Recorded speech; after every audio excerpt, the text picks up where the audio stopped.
Всем привет!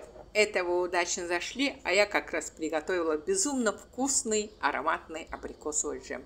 Такой абрикосовый джем отлично подходит не только к чаю, но и для приготовления сладких пирогов и булочек и так далее. Так как абрикосовый джем по данному рецепту получается достаточно густым, при этом я не применяю каких-либо загустителей, даже желатин. Кому интересно, оставайтесь со мной и давайте пройдемся пошагово рецептом абрикосового джема вместе. Итак, баночки простерилизовала, крышки от баночек прокипятила 5 минут. Я это делаю, возможно, допотопным для кого-то способом. Вы это можете сделать любым удобным для вас способом. Теперь поэтапно подготовлю все ингредиенты. Начну с яблок. В этом абрикосовом джеме соответствующий аромат обеспечивается абрикосами, а густота яблоками. Для этого я использую кисло-сладкие яблоки, как в роли натурального загустителя. Наверняка многие из вас знают о том, что яблоки содержат пектин, который имеет желеобразную структуру и при нагревании сахаром придает варенью, джему необходимую густоту, густую структуру. Кожуру у яблок я не снимаю, и не потому что лень, а все потому, что кожура яблок еще больше содержит пектина, чем сама мякоть. Ну что, яблоки разделила на достаточно большие кубики. Отправляю яблоки в широкую кастрюлю, наливаю сюда примерно 50 мл воды и ставлю кастрюлю с яблоками на огонь. Огонь пока средний. Под посуду, на всякий случай, подложила рассекатель. Абрикосы уже чистые. Я их предварительно помыла, просушила. Теперь разделяю их пополам и удаляю косточку.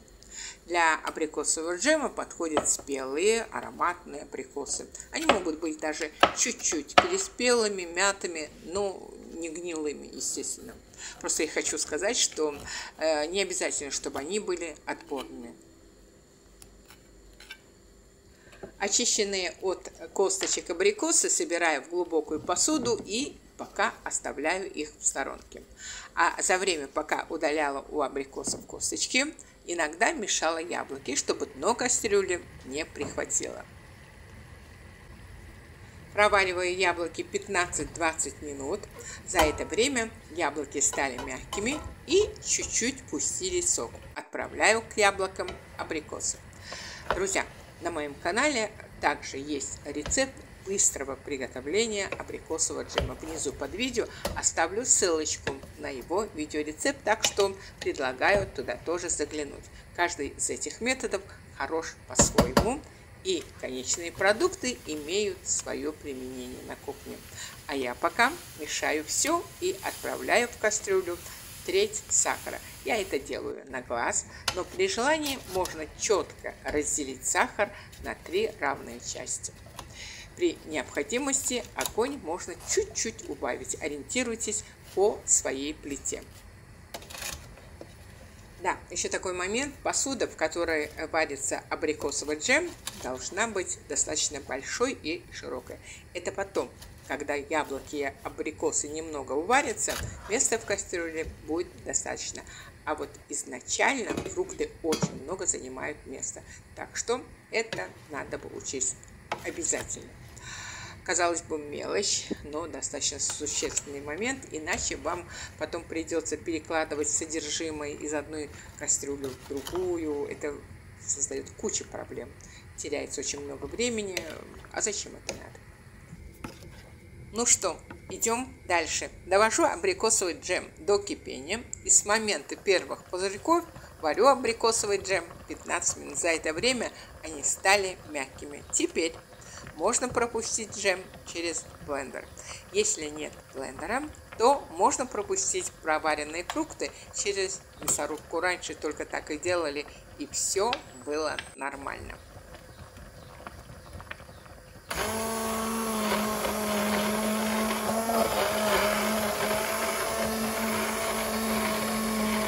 Пропустив фрукты через блендер, засыпаю в кастрюлю вторую треть сахара.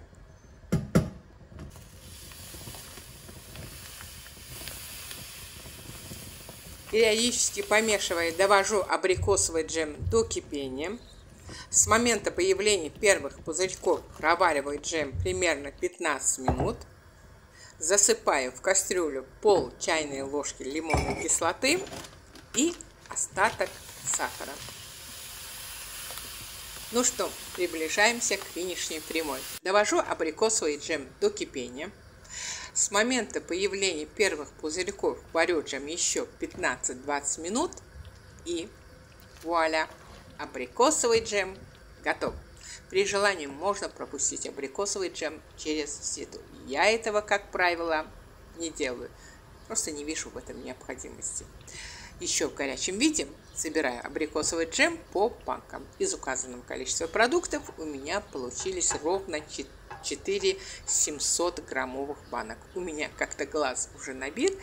И я, честно говоря, даже не подумала, что надо бы продемонстрировать консистенцию. Но потом подумала, одну банку оставлю сейчас поесть. Не обязательно дождаться зимы, чтобы насладиться такой вкуснятиной. Да. Еще такой момент, друзья. Вот пока варится джем, пока он горячий, может показаться, что джем жидковат, но это обманчиво. Свой истинный вкус и густоту джем приобретет спустя 2 недели. Но даже на утро вы заметите, что абрикосовый джем стал на порядок гуще, чем сутки назад. Так что долго не варите абрикосовый джем. Мой абрикосовый джем варился примерно час, ну, может, еще плюс 5, максимум 10 минут. При этом цвет янтарный, вкус волшебный, структура гладкая и нежная. Дно кастрюли осталось чистеньким. Как вы убедились, готовится абрикосовый джем по этому рецепту на раз, два, три. А на выходе получается неимоверно вкусное лакомство к чаю. Обязательно приготовьте такой абрикосовый джем. Готовится он без хлопот, а на выходе получается неимоверно вкусный результат. Побалуйте себя и своих близких таким изысканным лакомством. И назовите его как хотите. Джем ассорти, абрикосово-яблочный или просто абрикосовый джем.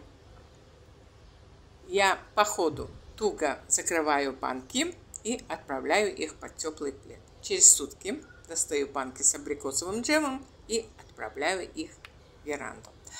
Вот на этой теплой ноте я прощаюсь с вами. На сегодня у меня все. Я всем желаю побольше теплых и приятных чаепитий. Всем мира и добра. Благодарю всех за просмотр. И если видео понравилось вам, не забудьте поддержать его лайком. Гостей приглашаю подписаться на мой канал и нажать на колокольчик, чтобы не пропустить новые вкусные и практичные видеорецепты от меня. Буду ждать вас у себя в гостях. Ведь я и рада. Всегда вам рада.